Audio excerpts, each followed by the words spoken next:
बिस्मिल्लाहिर्रहमानिर्रहीम। इय्याका नअबुदु व इय्याका नस्तईन। पहले तो मैं कोटली के रहने वाले शहरियों, मेरे प्यारे कश्मीरियों और पाकिस्तानियों, इस शानदार इस्तकबाल का मैं आपका दिल से शुक्रिया अदा करता हूं। बहुत बहुत शुक्रिया। आज मेरे यहां आने का मकसद दुनिया को एक पैगाम देना है कि दुनिया ने कश्मीर के लोगों से 1948 में एक वादा किया था। यूनाइटेड नेशंस की सिक्योरिटी काउंसिल की रेजोल्यूशंस के मुताबिक कश्मीर के लोगों को हक मिलना था अपने मुस्तकबिल का फैसला करने के लिए। तो आज मैं यहां आया हूं सबसे पहले तो दुनिया को याद कराना कि वो जो हक दिया गया था कश्मीर के लोगों को, वो वादा पूरा नहीं हुआ। जबकि यही यूनाइटेड नेशंस की सिक्योरिटी काउंसिल ने ईस्ट तिमोर, इंडोनेशिया, एक मुसलमान मुल्क का एक जजीरा था, वहां क्रिश्चियन ज्यादा थे, उनको वही हक ईस्ट तिमोर को दिया गया और वो बड़ी जल्दी पूरा किया गया। रेफरेंडम करवाया गया और उनको आजाद कर दिया। तो मैं आज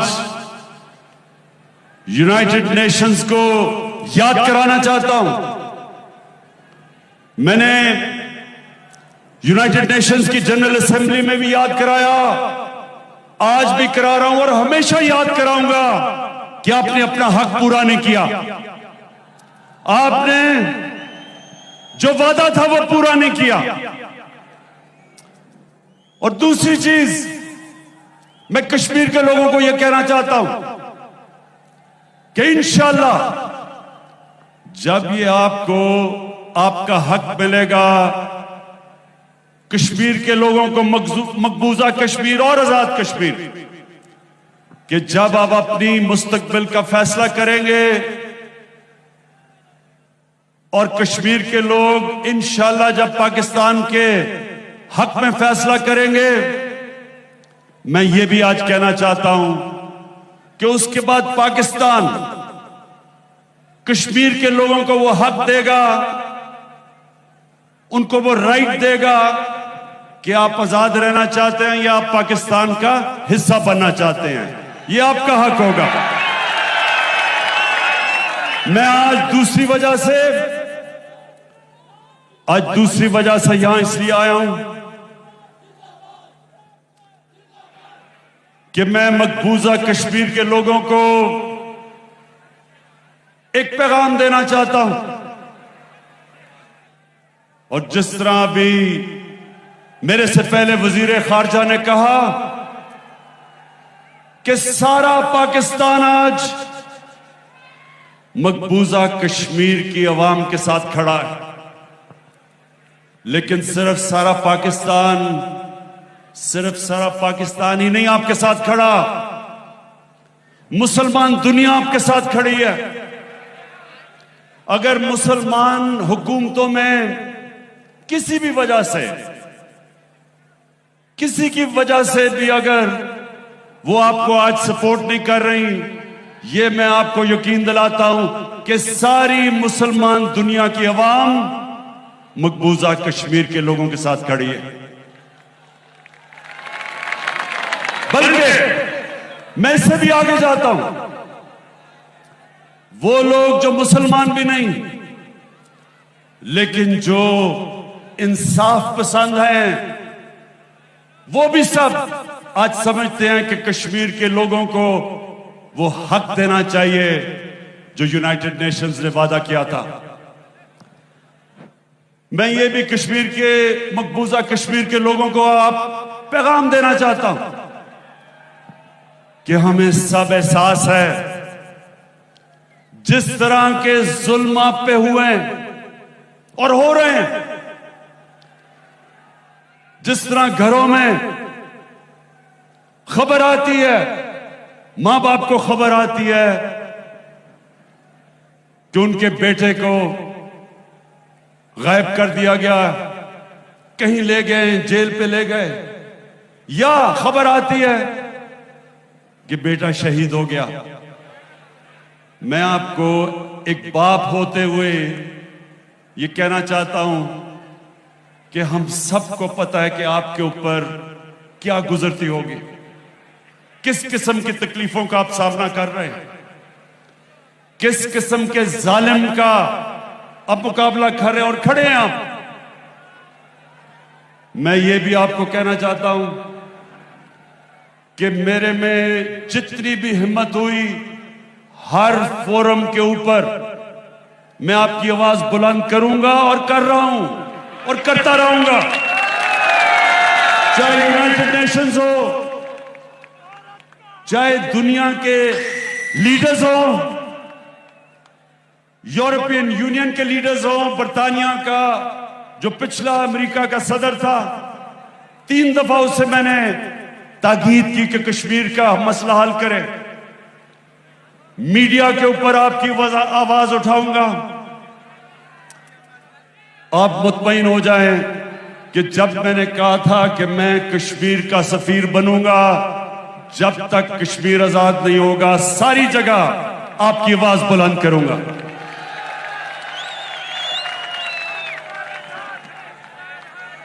मेरे कोटली के शहरियों, मैं अब आपको ये बताना चाहता हूं कि जब हमारी हुकूमत आई तो मैंने पूरी कोशिश की कि हिंदुस्तान को हम एक दोस्ती का पैगाम दें, उनको समझाएं कि कश्मीर का मसला ये आपके जुल्म से नहीं हल होगा। दुनिया की तारीख ये बताती है कि कोई भी दुनिया की ताकतवर फौज एक आबादी के खिलाफ नहीं जीत सकती। जब एक कौम सारी खड़ी हो जाए, बड़ी से बड़ी फौज दुनिया की तारीख हमें बताती है कि फेल हो गई। अमेरिका सुपर पावर वियतनाम में नहीं जीत सका, 30 लाख लोगों की कुर्बानी दी वियतनाम के लोगों ने और आखिर आजाद हो गए। सुपर पावर नहीं जीत सकी। अफगानिस्तान की तारीख बताती है कि कितनी सुपर पावर्स आई हैं अफगानिस्तान में, लेकिन एक आबादी के खिलाफ कोई सुपर पावर नहीं जीत सकती। अल्जीरिया में फ्रांस ने कितना जुल्म किया, लेकिन आखिर आबादी के खिलाफ फ्रांस नहीं जीत सका। हिंदुस्तान 9 लाख फौज ले आए, ज्यादा भी फौज ले आए, लेकिन वो एक आबादी है कश्मीर के लोगों की जो आपकी गुलामी कबूल कभी नहीं करेगी।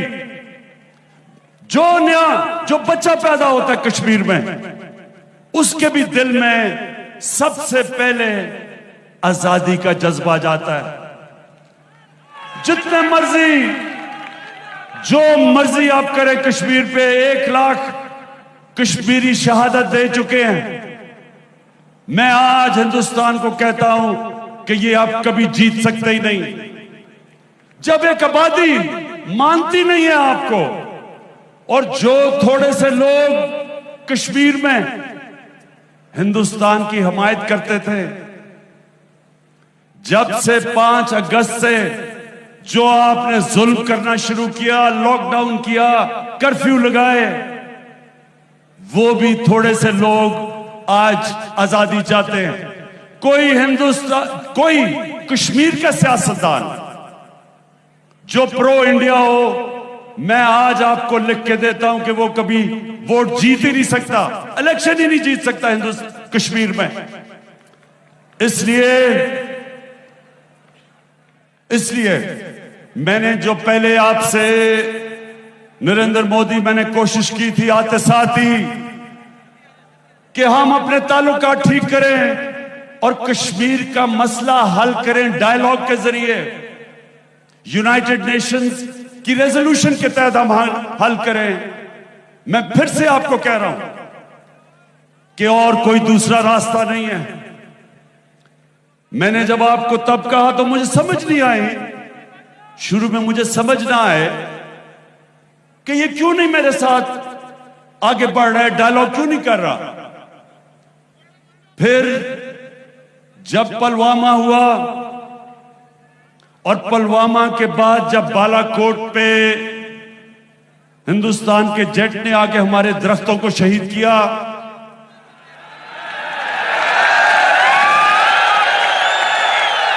आपको पता है मुझे दरख्तों से खास लगा हुआ है, तो बड़ी मुझे तकलीफ हुई कि हमारे उन्होंने दरख्त शहीद कर दिए।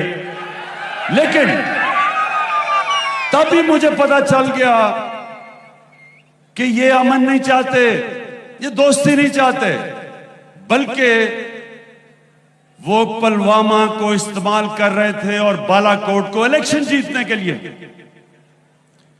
और वो जो इनके एक सहाफी गोस्वामी, उसकी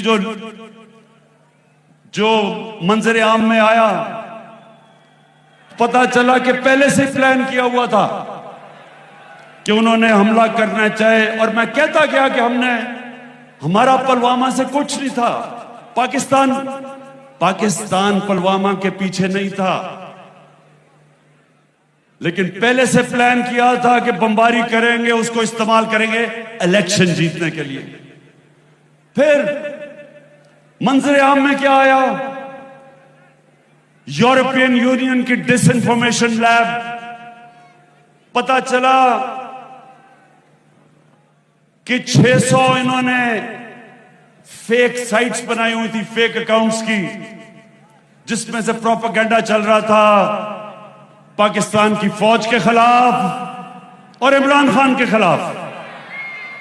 तो हम दोस्ती कर रहे थे, आप जड़ें काट रहे थे हमारी। लेकिन आज अब सबके सामने जो आरएसएस का एजेंडा था, जो उनकी आइडियोलॉजी थी, वो सबके सामने है, मंजर आम पे है। मैंने हर फोरम पे कहा कि जब भी कोई आरएसएस जिस तरह का एजेंडा लेके आया, हमेशा असल नुकसान अपने मुल्क को करवाया। आज हिंदुस्तान में हालात देखें, मुल्क तकसीम हुआ है। असल में आरएसएस की आइडियोलॉजी ने सबसे ज्यादा नुकसान हिंदुस्तान को पहुंचाया और पहुंचाएगा। आज हिंदुस्तान के किसान निकले हुए हैं, मुसलमानों के जो हालात हैं वो सबके सामने हैं। जो उन्होंने 2 सिटीजनशिप की लेजिस्लेशन लेके आए, मुसलमान अलहदा तंग, किसान अलहदा तंग, जो अकलियतियां हिंदुस्तान की वो सब डरी हुई हैं, क्योंकि इस तरह की आइडियोलॉजी थोड़ी देर के लिए तो फायदा पहुंचा देती है, इलेक्शन भी जिता देती है, लेकिन उसके बाद माशरे का सबसे ज्यादा नुकसान इस तरह की फैशिस्ट आइडियोलॉजी करती है। हमारे नबी सल्लल्लाहु अलैहि वसल्लम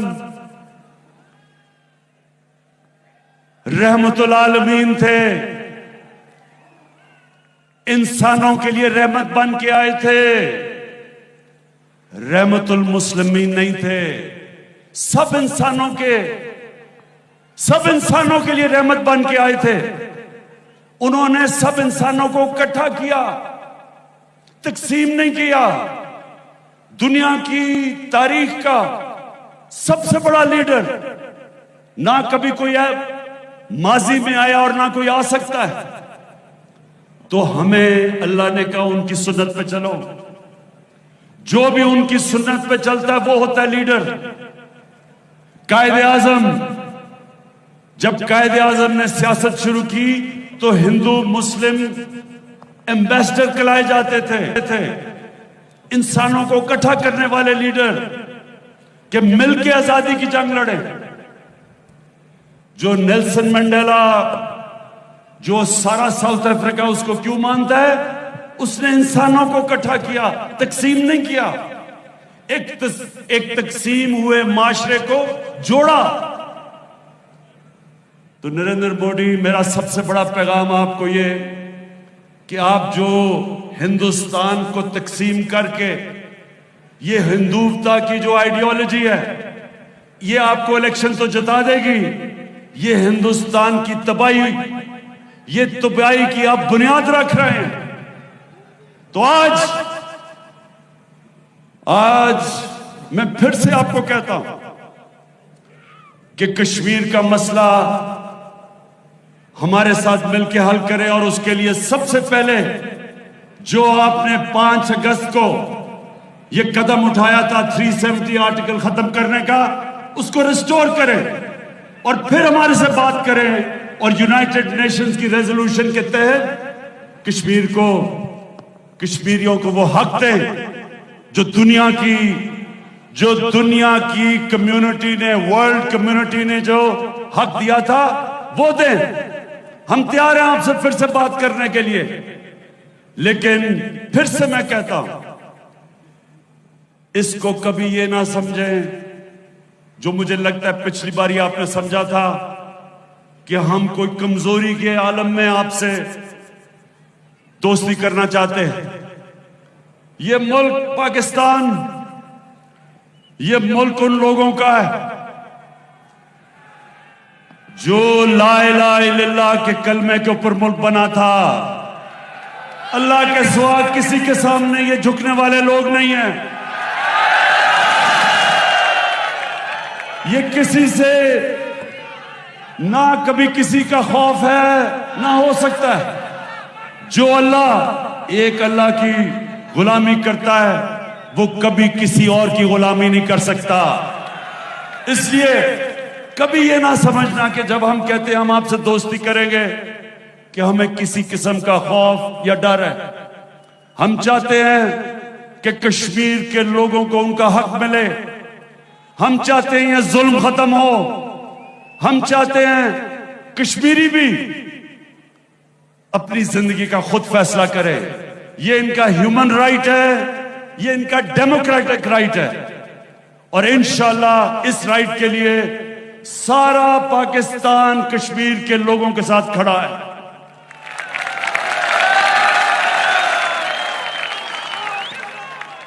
मैं आखिर में मैं जो बात कहना चाहता हूं वो ये कि क्योंकि मैं अपने नबी सल्लल्लाहु अलैहि वसल्लम की सुन्नत पर चलने वाला हूं। मेरी भी पूरी कोशिश है कि मैं सारे अपने पाकिस्तानियों को इकट्ठा करूं, यूनाइट करूं, अपने सारे सूबों को इकट्ठा करूं, जो हमारे इलाके पीछे रह गए हैं उनकी मदद करूं।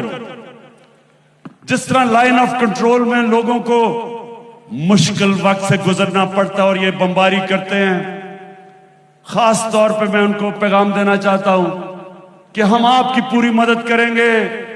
आपके लिए मैंने पूरा पैकेज तैयार किया हुआ है कि वहां ये जो बमबारी की वजह से डिसलोकेशन है, इंशाल्लाह आपके साथ हम खड़े रहेंगे।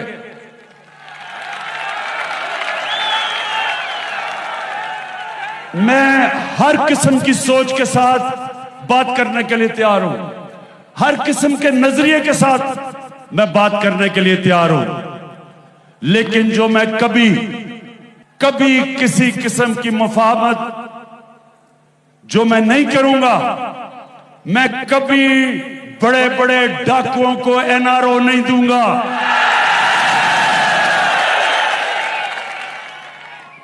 हमारे नबी सल्लल्लाहु अलैहि वसल्लम, उनसे किसी ने पूछा कि उन्होंने कहा जी ये तो बड़ी एक कुरैश की लड़की है, औरत है, इससे चोरी की है, ये तो कुरैश खानदान की है, तो इसको माफ कर दें। तो दुनिया के सबसे अजीम लीडर ने कहा कि अगर मैंने इसको माफ कर दिया तो हमारा वो हाल होगा जो तुम्हारे से पहले कितनी कौमें बर्बाद हुई, जिधर ताकतवर के लिए एक कानून और कमजोर के लिए दूसरा कानून। मैं कभी छोटे चोरों को जेलों में डालूं और बड़े डाकुओं को एनआरओ दूं, ये मैं कभी नहीं कर सकता। ये जो मुजफ्फराबाद में सब जमा हुए हैं, आज मैं इधर से सुन ले मेरी बात कि आपने लॉन्ग मार्च करनी है, बेशक लॉन्ग मार्च करें। आपने लॉन्ग मार्च जिधर भी करनी है, मैं आपकी मदद करूंगा आप करने के लिए।